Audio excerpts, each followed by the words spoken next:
who may not know me, my name is Margo Loebl, and I graduated from Wellesley in 1992, and I live in Chicago. I'm delighted to welcome all of you to the panel discussion, preparing for corporate board service. And I also want to welcome any new BLC members who may be joining us today. Now I have a few housekeeping items before we start. I'm going to recommend that you take a moment to select speaker view for this session. It's typically up in the upper right-hand corner of the screen. And this will allow you to focus on the speakers, and versus looking at a screen with a lot of small images, you'll be focused on the speakers for the call. The second point I want to mention is we're going to place folks on mute throughout the call to minimize the background noise throughout the discussion. We very much want to address the audience's questions, so I highly encourage you to put questions in the chat function. And we're planning for 20 minutes after the formal presentation. We'll have 20 minutes to answer questions. So I highly encourage that. We'd love to have questions. And then the final housekeeping item is we will be recording today's webinar for those alums who cannot attend today. This will be open to all the Wellesley community. So we've got a lot to cover today. I will briefly introduce our panelists, who you can raise your hand and so everybody knows who you are. We have Martha Aronson today. She is with us. She is a board director with deep experience on public and private company boards, as well as nonprofit boards. Next, I'd like to introduce Paula Asanov. She's president and founder of New Brick Path. She's an experienced executive coach and recruiter. Today, she's going to wear the hat as the published authority on board bios and resumes. And then finally, I'd like to introduce Beth Stewart, class of 1978 and founder and CEO of Trewstar Corporate Board Services.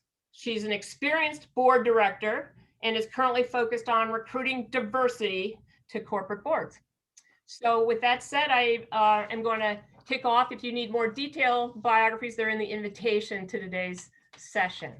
So I'd like to kick off with the first question today for Beth Stewart.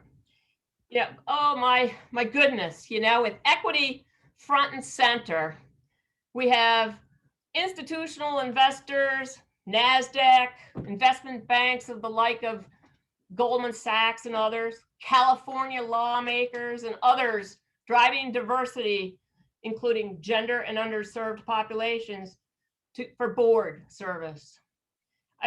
We'd be curious, you know, for the latest and greatest, you know, taking the pulse, how do you see this unfolding, Beth, at this point in the marketplace?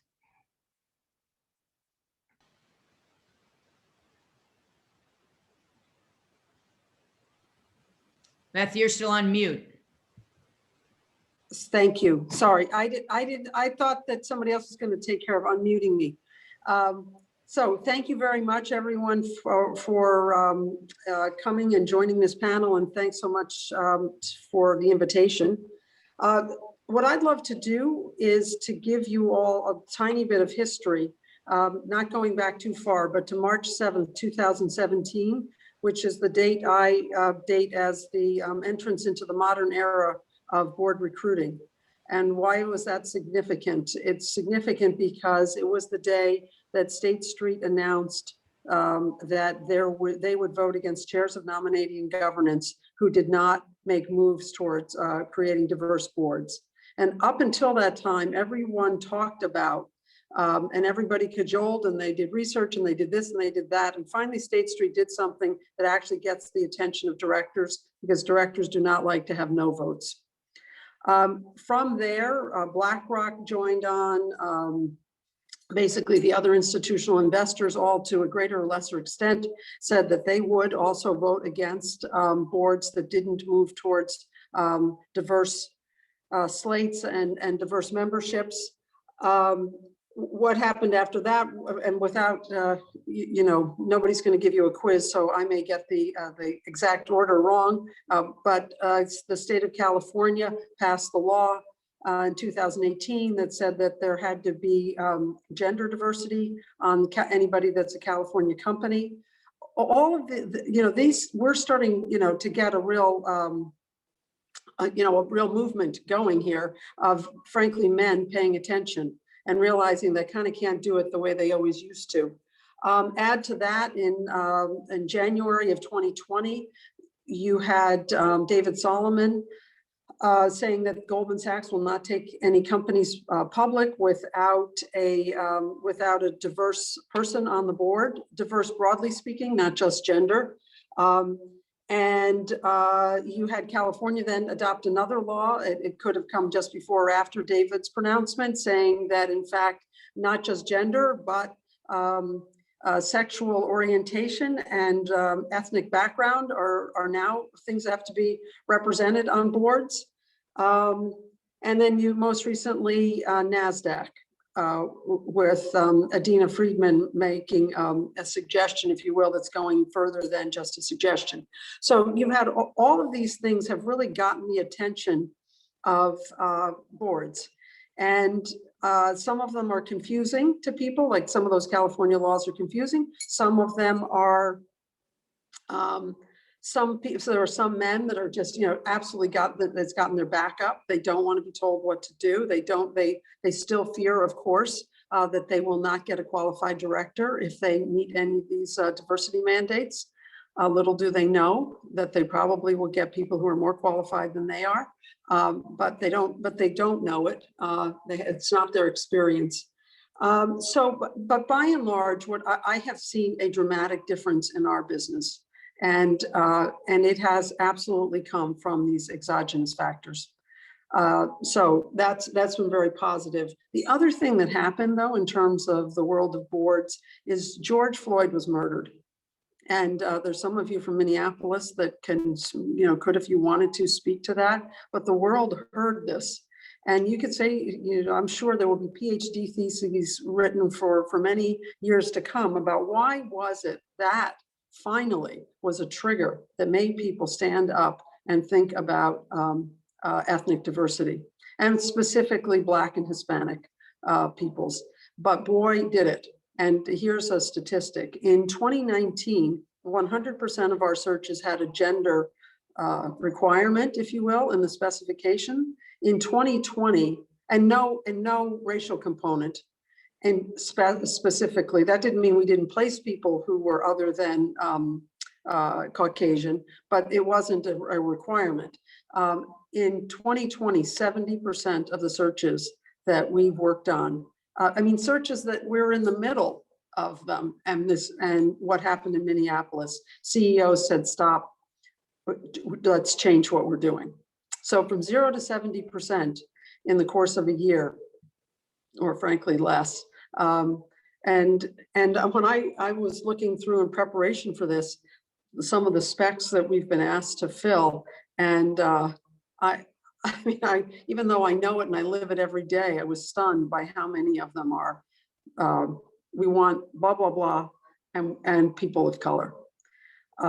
So that's where we are. Having said all that, what are the numbers like? There's still, on the Fortune 500, there's still only 24% women on boards. So despite all of this, it's not like we've gone to 50% and it's all over. Why is that? Well, you still see the fact that there's been really no meaningful movement on term limits, age limits, or individual director evaluations where chairwomen or men of the board counsel directors off. It's still a third rail. It still makes people very uncomfortable. And ironically, and I'd love to hear Martha actually talk about this, ironically, I hear about women who are more courageous about having these difficult conversations of asking somebody not to stand for re-election. And we were just working with a board where I could just see how uncomfortable the chairman was about creating an extra spot. he just, no, it's not right. It's not this, it's not that. And there was a woman on the board who I'd met, and I said, why don't you just ask her to do it? She'll have the comment, you need to do it, but just ask her. It's obviously difficult for you. What else? So I said there's 24% women on boards. That's still not enough. But one statistic has changed meaningfully, and that is of the open spots, how many, and this is again Fortune 500 numbers, how many are going to women? And it had been, that maybe be 20 or 30, 35% of the open spots would go to women. And this past year, 45% of the open spots went to women. That was a big jump, and that's in a very slow-moving world, that is meaningful. So, by the way, men think they're never going to get on another board. That's a big trend. They think they're never going to get on another board, and yet the numbers would show that they still are getting the majority of the open spots.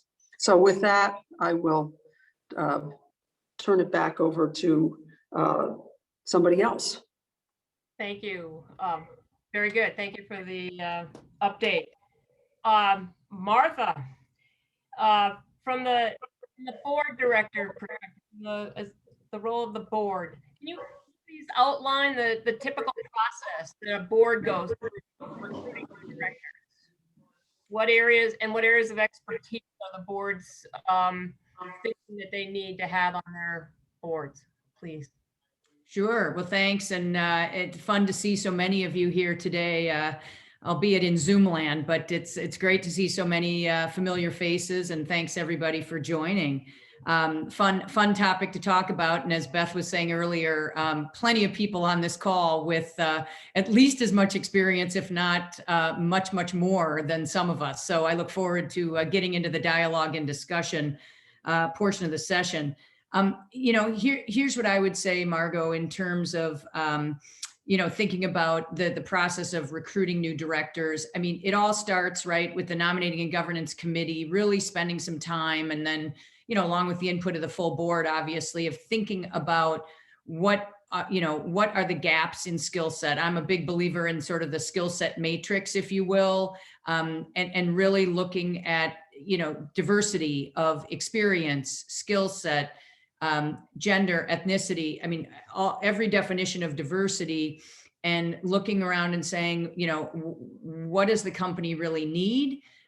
What skill sets do we have? Which ones are we lacking? And then you really think about developing the profile of what's the best and, strongest type of candidate you would want to look for next. So that should be, in my view, a very regular process. And on the boards I'm on, that's absolutely what we do on a very regular basis. Then when you get to the point that says, all right, I think we have some idea of what we really need, you call Beth. But I mean, you really do, you look to some of the experts in the search field, and, Beth is absolutely one of those. Or you can attempt, right? Some boards do, to kind of go out there and use your own networks. But as we know, I mean, that's really been, in many cases, right, the cause of the problem Beth was just describing, that, traditionally that's been our white male colleagues, and then they reach out to their white male friends, and that's how it kept going. So, but that is the other way to do it.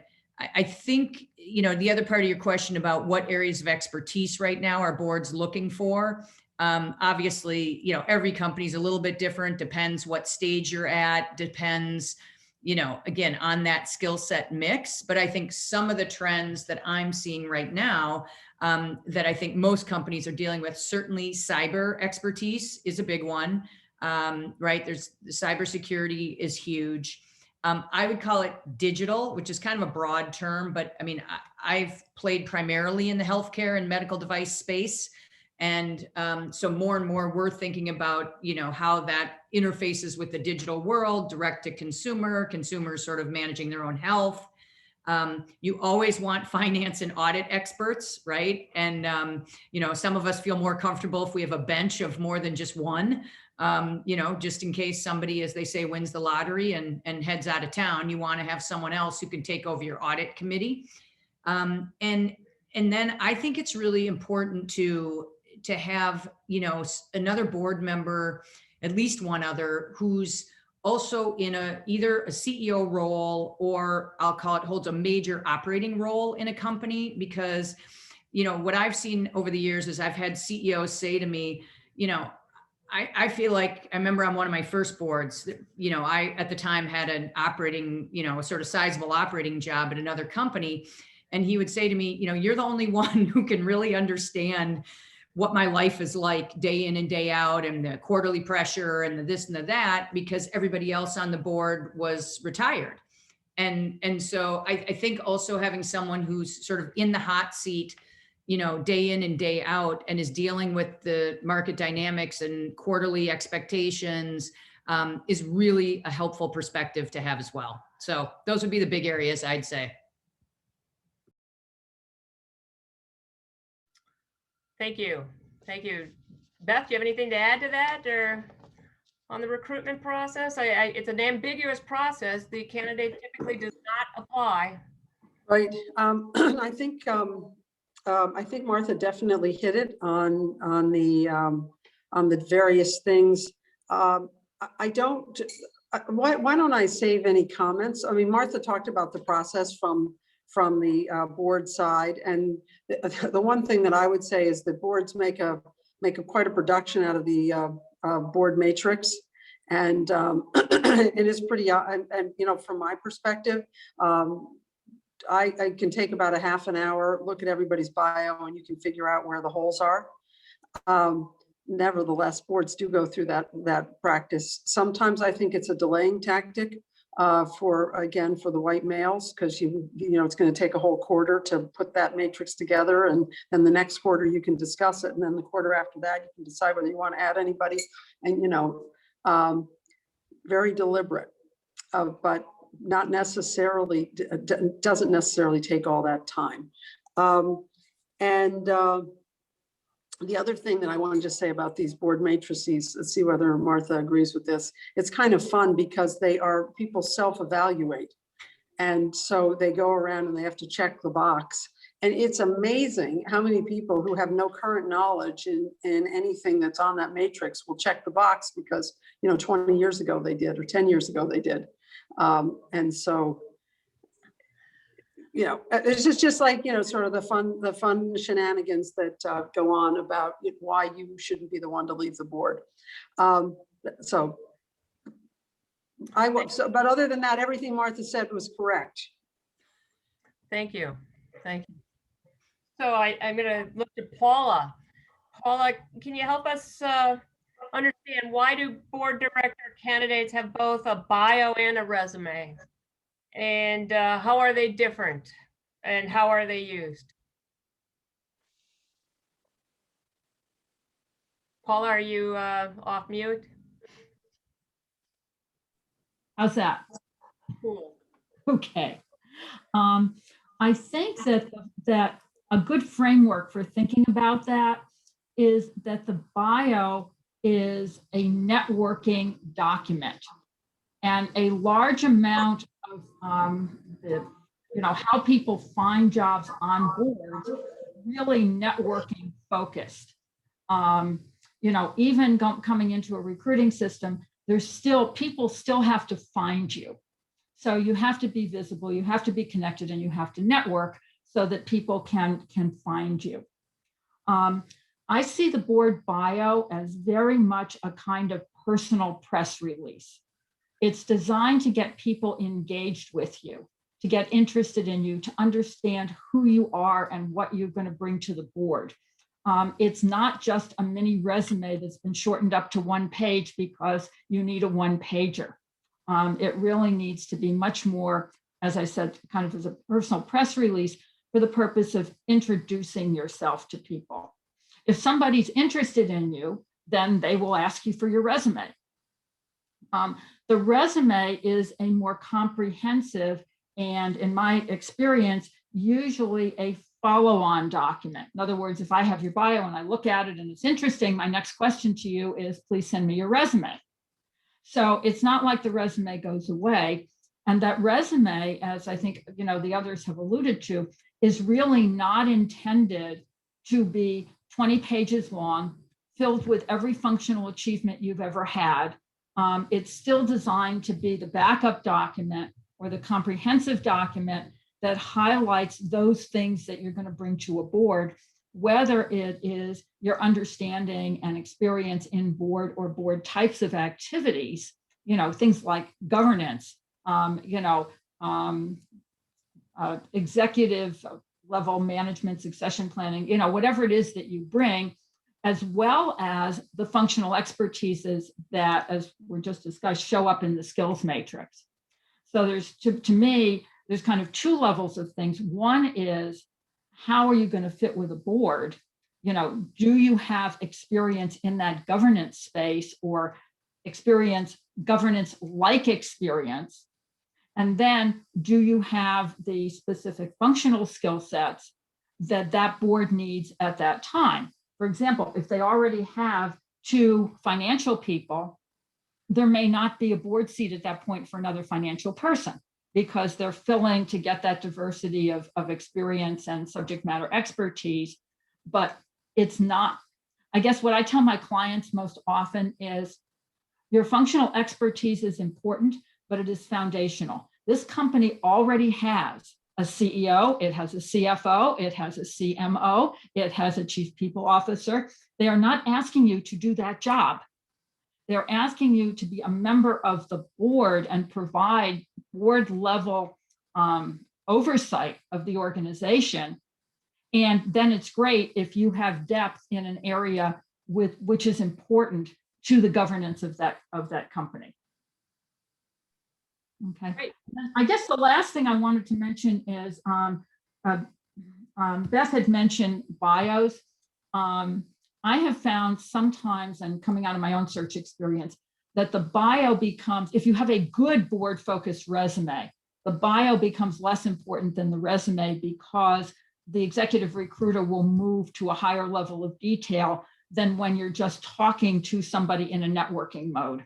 So sometimes I think the bio and the resume are relevant for search, but if the search has gone to a board, it will and they're interested in you, it will probably move to resume faster than if you're in a networking circumstance. Thank you. Thank you. So Okay. folks, get those board bios and resumes fired up if you don't have one. So Martha, I'd like to ask you, we have a diverse sets of interests here. And so you've served on both public and private corporate boards. Could you maybe talk about the difference for you in your view of the expertise that's needed for a public or a private, the needs that they have for the types of directors, and then the experiences that you've had on them? Sure. Yeah, and I think it really depends, right? I mean, public is much more straightforward because there are so many sort of rules and regulations and the disclosures and everything that you have to follow. Private, I think it really depends, right? There's private that's backed by private equity, which can be different from a private company that's maybe thinking about other ways of, funding itself in the future. And so I've got experience on both. I mean, I'll maybe talk briefly about a private equity backed board. I think the biggest difference, the couple big differences there, right? I mean, one is the timeline that everybody's sort of thinking about, right? I mean, you just know that a private equity firm is basically thinking of a 3 to 5 year timeline before they're looking for an exit. So whereas when you commit to a public company board, and you heard Beth say some people stay way too long, but you need to be thinking about at least a sort of, probably a 6 to 10 year commitment. Is probably what you should generally have in your head. And again, for a PE backed firm, it's very different. also, yes, it's worth noting, I would say if you're involved with a PE firm, do a lot of due diligence on the firm, understand, their values, the way they approach their portfolio companies. I'd say for me, it was an interesting learning because we didn't have the board committees on the private company the way we do on a public company. So for example, there's no compensation committee because the PE firm essentially decided if the CEO and some of the top managers on the management team were going to get a raise or not. It was not discussed with the full board. The board chair played a very large role in that, in the approach that firm took. And again, I've only worked with one PE firm, so there may be others who've seen it done in different ways. The other thing I'd say is with the private companies, again, depends on the stage of the company, but certainly for a PE-backed firm, and I'm also on the board of a pre-revenue company, much more hands-on, right? I mean, you're more in the kind of a lot more the day-to-day. You're in the weeds far more than I would say the board is on the public company boards upon which I've served. So I think that's the other thing. And I think it's really something that's important for people to consider, which is more interesting to you. So if you're thinking about board service, you can think about really big public companies, in which case, your opportunities to quote, really roll up your sleeves are going to be far fewer, I would say. It's much more of a, take in the information, process and respond. The smaller the company, and if it's private, I would say they look a lot more for deeper interaction from and involvement from the board. So those are probably the basic, the basic thoughts I'd have on that. Beth, looks like she's got something to add here. So I would love to just add a few things because I did see from the chat questions that people were interested in this. Another way to think about that, Martha, just to pick up directly where Martha left off, yes, you have the potential to be more involved, but you also do have this problem of the PE guys are in there every week, every month, and you show up every quarter. And so one of the things you want to do if you go on a private equity board is figure out, are they going to engage you? Are you there just sort of as window dressing? And it can be, sort of awkward. You show up at the meeting. Again, private boards are not as organized. You may or may not get a package of information. You may or may not get it in enough time to review it. And then there you are. And basically they're the guys who have really know all of the stuff that's in the package and have discussed all of it before you get there. So just a heads up to be careful about that.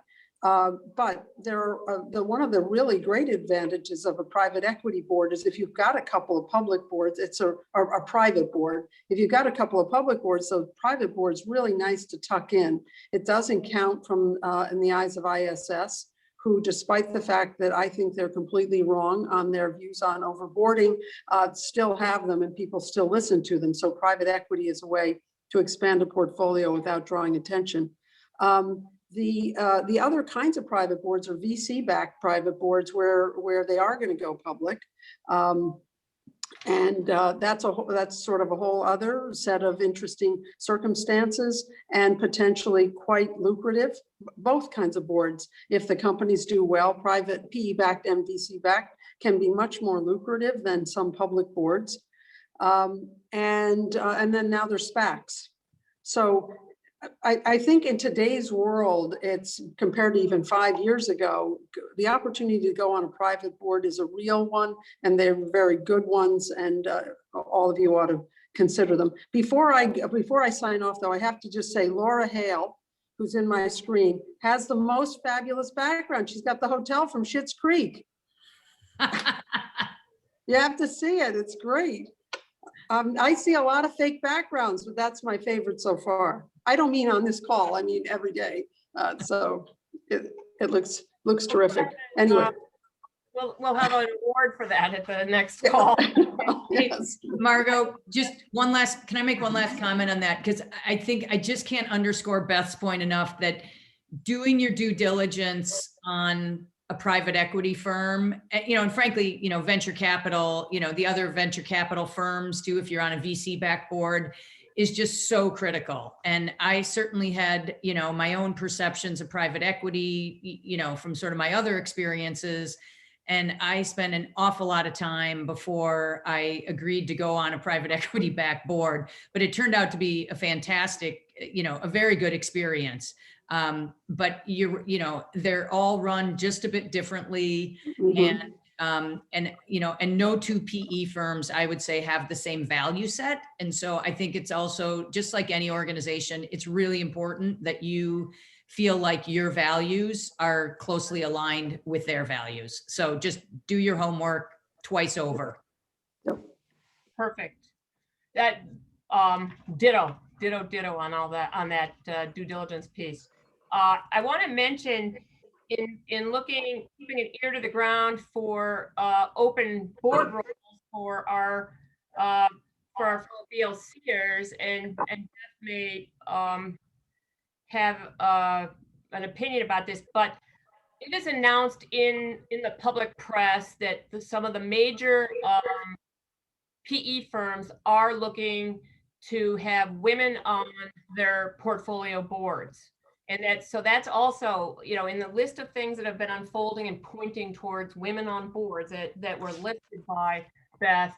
PE firms are there, and I have had direct conversations. They then put in little groups. They start to have a kind of a board search or an HR board search group team. I don't know, it's 1, 2 people, 3 people, and they're looking for women. And I've interviewed myself for some of those, and I anticipate, trying to kind of get 1 or 2 of them lined up to push your resume. So that's my take on PE, and I'm going to move on to the next question. At this point, I'm going to point to Beth. The typical board candidate is often described as a former CEO or a direct report of the CEO, and often the CFO. And so how would you, we have folks who haven't been on board yet, and they're anxiously trying to get prepared. As you know, a Wellesley woman gets very prepared. So what does it take? What is the board ready? What are the headlines of what you need to be in order to get on the board? Well, the answer to that's quite broad. I guess a couple things I want to address. First of all, yes, many specs start with or include this notion of the CEO. And I'm very proud of Trewstar because we go into those meetings saying, let's just start with acknowledging that we're probably not going to bring you a CEO who happens to also be a female. And that's because we all know how few of them there are, and the ones that are CEOs either are on as many, or current or retired, are on as many boards as they want to be on, or don't want to be on any boards right now. So let's get that on the table and move on to the next thing. What else are we looking for? And so it is true, and it's correct that one of the things that's largely assumed, as I said, totally correctly, because if you think about what a board does, maybe I should step back. I know a lot of people on this call might know, but I think it would help if I said my 3 things about what a board does, and it'll help you think about why it is being a direct report to the CEO, being that senior, is actually completely critical. So a board's first job, remember, you're representing a group of people who own the company but can't represent themselves. So they've hired a management team, but it's not like, somebody in your personal life who you hire, who you directly control. So you need somebody to make a decision on your behalf about the CEO. Hire, fire, and compensate the CEO. That's the first job of the board. The second job of the board is to assure the proper succession of the management team. Somebody gets the lottery, somebody gets hit by a bus, somebody takes another job. Is there somebody who's going to step into the CFO role? Do you have somebody else to be your chief marketing officer. Who's going to take over if the CEO leaves? That's the job of the board. And the last thing that the board does, again, my opinion, other people might, the last thing the board does is approve the strategic plan. They don't write it, they approve it. In fact, Martha, your former boss at Ecolab said to me, and I have never forgotten, if you can't approve the strategic plan that the management team provides to the board, you shouldn't start writing the strategic plan. You should fire the management team and get a new group. Can you imagine? You can see where he would say that, right? In any case, those are the three. So you can't be, 5 levels down in the company and have exposure to those kinds of topics and be able to contribute to other people who are that senior in the room. Having said that, there are exceptions. There are a lot of people in Silicon Valley, particularly at the likes of Facebook, Google, now in Seattle, Microsoft, Amazon, where their East Coast and Midwest boards will give their eye teeth to have those women, because they may not understand how you hire, fire, and compensate the CEO, but they're going to have insights into the strategic plan that are better and more compelling than almost everybody else sitting around the table. So board, that's what I mean by it's not hard and fast, but generally speaking, you have to be senior enough to be able to participate on those very, very senior issues. I thought it would be interesting for all of you if I actually read you a couple of specs. And you'll begin to see one. I guess the thing I would take away from it is how incredibly specialized the specs are, which will also help you think about whether or not you're board ready. This is my most recent favorite. A very, very large healthcare company in the US for whom we are hoping to get an assignment told us that what they're looking for is an African-American female doctor, medical doctor, who decided to go into the business world, who's basically switched careers. Now, I'm still stunned. We found 5. And again, they have to have, then you get into, are they actually senior enough in their business careers? Do they have the right personality? Et cetera, et cetera. Another spec for you.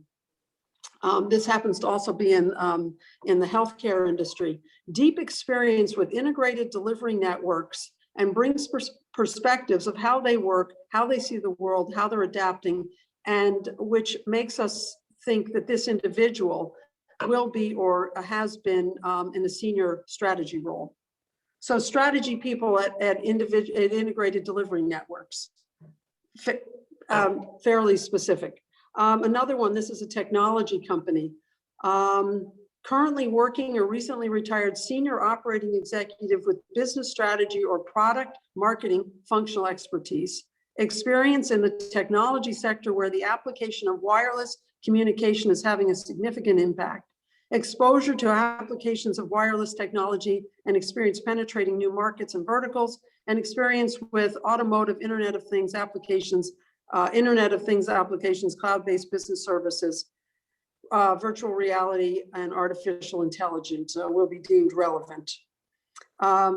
Another one, and this was for a private equity firm, the ideal candidate will be current or former CFO, public company, by the way, even though it's a private company, public company CFO with experience working with private equity owners. And that goes to Martha's point. The board wants to know you're going to be able to get along with them also, even though you want to make sure you can get along with them. Experience serving on the audit committee of a for-profit board and dealing with M&A activity. And the ideal candidate will have a background in healthcare on either or both of the provider and payer sides. I feel like that's sort of enough to give you an idea of how senior and how particularly specialized. So I want to just go through a set of numbers here for you in terms of how few openings there are, so that you never feel, if you don't get a board seat, or you are in the hunt for one and you don't get selected, you don't take it personally. So let's just go back to, we talked a little bit ago about how many open spots there were, or what percentage women got of the open spots, but I didn't actually tell you how many in total there were. Now, if you think just about the Fortune 500, because there are numbers done for that, and obviously it's more when you include private, and it's more when you include smaller companies, but in the Fortune 500, the rollover, which was at an all-time high last year, 8%, that's an all-time high. If you assume in the Fortune 500, there's 10 seats from 500 boards, it's 5,000 seats, and 8% is 400 spots. And we already said the men got half of them. So now you have, call it 200 spots, and some of them are going to be for CFOs to chair the audit committee, and some of them are going to be for the digital marketing expertise, and some of them are going to be with somebody that's, and when you start to narrow it down and you think about, well, what's my expertise? It gets to be a very, very narrow set of openings. I think I covered the answer to that, Margo. So that was all about what's board ready. And that was board ready plus a few other tidbits. Could I add just something to what was just said relative to resumes and bios, which is that in the design of the document, there are ways, once you have a specific spec or a specific opportunity that you're looking at, to fairly easily align yourself with that opportunity. Now, I'm not saying that you just drop what they say in or you just put your stuff in, but if you are well aligned, there are ways to highlight that in the document to help the recruiters, to help the search committees recognize you as a prospective candidate. So you want to pay attention to, being able to evolve these documents enough to keep yourself aligned with the opportunities that you're looking at. Great, thank you. Paula, we're going to come back to you.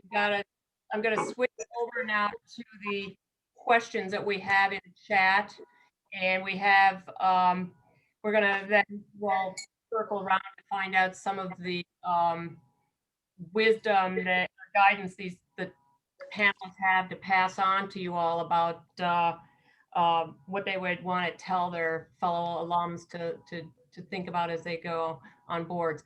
But on the questions in the chat, we have questions about SPACs, and we've been asked at least once or twice here. Folks want to learn more about SPACs and what some of the risks might be. And I will kick this off and probably and then look to our panelists to help out or give their own additions. I myself have been a public company chief financial officer of a SPAC. And so what I would mention in being mindful, if you're considering a SPAC and being a director in a SPAC or an executive in a SPAC, you need to think about the who is the operator, who's the one who's initiating a SPAC, and our key members on the board, key investors, and what kind of experience do they bring to the table? Often, when you do an IPO situation or other, similar, an IPO, it's often initiated by a PE firm. PE firms have been doing it a while, everybody. PE firms have done a lot of due diligence. They know how to evaluate companies and make investments, and they are looking for returns in a timely way. And they're pretty good at evaluating what they're doing, and they focus on how to operate it quickly. Now we have comments as to whether that, we talked about doing your due diligence on the PE firm and what their timelines are and their priorities, but then you look at a SPAC and it could be, it could be that a debt, a distressed debt firm starts it. And what is a distressed debt firm? Is not always is savvy in the due diligence that they do. And now we even have movie stars, picking the firms that they're going to put in the SPAC. So we have everything from, it's kind of making the PE firm that people think, are folks that are willing to eat their children, they're making them look pretty darn virtuous. So, and they evaluate, they really do know how to make investments. And so, Then I moved down to, distressed debt, that's financial, but, I would say that I draw the line before the distressed debt. And I say, and then all the way to movie stars and, maybe your babysitter. So you need to really be mindful of who started it and who's got a lot of skin in the game as to whether you want to be lined up with those folks. That's the beginning. And then it's a very, very fast game of getting it reported, getting it up and running. It hasn't been kind of cleaned up. You get it and you're public and you're reporting. You reporting, it depends where you get it, at what time frame you get it inside the quarter. You'll be reporting it publicly, possibly within 20 to 30 days. And they may not have ever reported publicly. So not a lot of prep time or runway. That desire to get in quick provides not a lot of runway for thinking about the public requirements to report and maintain the types of controls that are necessary and have management aligned. So on that positive, I still would go on spec, but board, but I think you need to be mindful of what you've got. I'm not saying don't. I'm just, giving you the real obvious stuff before you get into more detail and analysis. Beth, Martha, Paula, anything you'd like to add on that note on the specs? I think you're very, very right about making sure you understand. And I don't pretend to understand the SPACs, but if you've got, you need to talk with the investment bankers, and you're absolutely, I mean, this thing has turned into such a bonanza that there has to be abuse. That I can't tell you where, but I think you should have your radar up for that. Yeah, I mean, people are just saying, hey, here I am for my New Year's resolution for 2021, and all my friends have done it and I haven't, and they're interviewing a movie star in a bar, so everybody's doing it, and it's sort of got to catch up with the Joneses. It's getting Yes. So let's look at some of the rest of the questions we've got here. We've got a real quick one for you, Paula. Do you think that LinkedIn is going to take over the board resume and bio situation? And people are looking for examples of board bios. And so can you maybe help us on that front, Paula? Sure. From my perspective, I view your critical documents as your board bio, your board resume, and your LinkedIn profile. And the bio and the LinkedIn profile with a truly professional headshot that puts your best foot forward. And on LinkedIn, you can take your board bio and post it as a featured item to get it out there. And if you're only looking for boards or whatever, it's, again, each circumstance is individual as to how you exactly position yourself on LinkedIn for people to find you. And again, Beth could probably speak more to this, but the recruiters that I know certainly do use LinkedIn for some of their, initial research in terms of finding people. And the other half of that question, besides LinkedIn, was Margo. What? What was the other half of the question? It was LinkedIn, and then you asked for examples of bios. I think they could go on your website, right? Right. If you go on my website, you will find under the articles section, you will find a chapter from my book, which talks to board bios and has a couple of examples in there. Certainly, and there's all kinds of materials on board bios, board resumes, board stuff on the website. And, anybody who wants to should feel free to get in touch with me. Perfect. So I got questions here for you, Beth. We have folks who are, at the top of the pyramid in academia, and are they potential board members for nonprofit or for for-profit public or private for-profit boards? What's your thought on that? And I think we also have lawyers, that question comes out as well. Sure.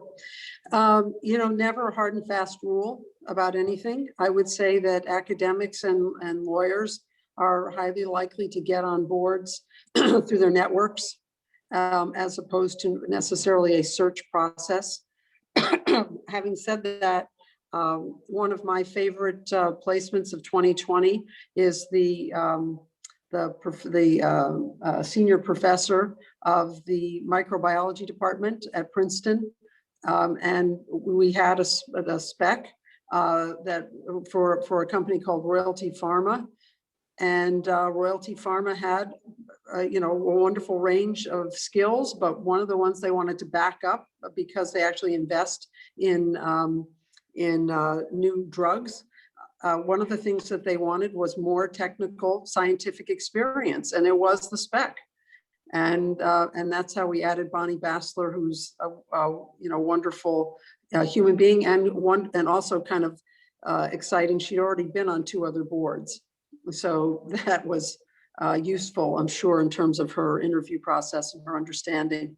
Although, Bonnie will say that she doesn't like boards to talk about, all the not regulatory related to drugs, but corporate governance stuff too much. I mean, she wants to talk about the science. So, but she's fabulous. The other story I'd love to tell everybody is so we placed 1 professor and we placed 1 lawyer. And if you'll bear with me, it's such a great story, and it relates to MIT, so close to the hearts of we Wellesley alums. But we had a spec from a client who spent a lot of money, in their view, on lawsuits related to patent infringement and intellectual property disputes. And they didn't have anybody on the board that understood anything about that. So there's another example of a very specific spec. I had been introduced to a woman who was a lawyer, and I was like, it's just, it's just such a challenge. It doesn't mean the lawyers aren't incredibly talented. It just means it's very hard to work through a process where it's not in the spec. So here we have this woman, and this was her background. She went to MIT. And as you all know, MIT is on a 5.0 GPA scale. She graduated with a degree in computer science, 4.9, and electrical engineering, 5.0. And I looked at her and I said, gosh, I don't know if we're going to be able to get you on a board with that 4.9. Anyway, fortunately, she laughed. So then she decided, after she graduates with those degrees from MIT, she doesn't want to actually go on a technical career. And so she applies to law school. She gets into Stanford Law School and she goes to Stanford. After Stanford, she goes to Fenwick and West. Some of you may know that Silicon Valley firm. She becomes a partner. And after that, she goes to Google and she represents Google around the world on strategic issues related to patent infringement and intellectual property law. While she's at Google, she gets a call from the Obama administration. Would you please come run the patent office? To which she accepts. So what she says to me when I first meet her, she said, I'm not a lawyer. I run a factory. We produce, I run a business, and we have a factory, and the factory produces patents, and there's 30,000 patents a year. And I am not a lawyer. So anyway, needless to say, she matched the spec perfectly. And she joined the board of this client company. So I hope you find the 2 stories sort of amusing. It's very hard for us to find situations where academics and lawyers are something that get requested. So, Margo, can I just add, it's a fantastic story, and it's for those that don't know Beth real well, that's a typical Beth story. Beth has lots of unbelievable stories of where she finds these amazing people.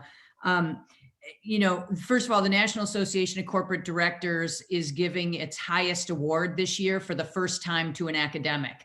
So it's going to Professor Shrikant Datar, who is from Harvard Business School and just got named the new dean of HBS.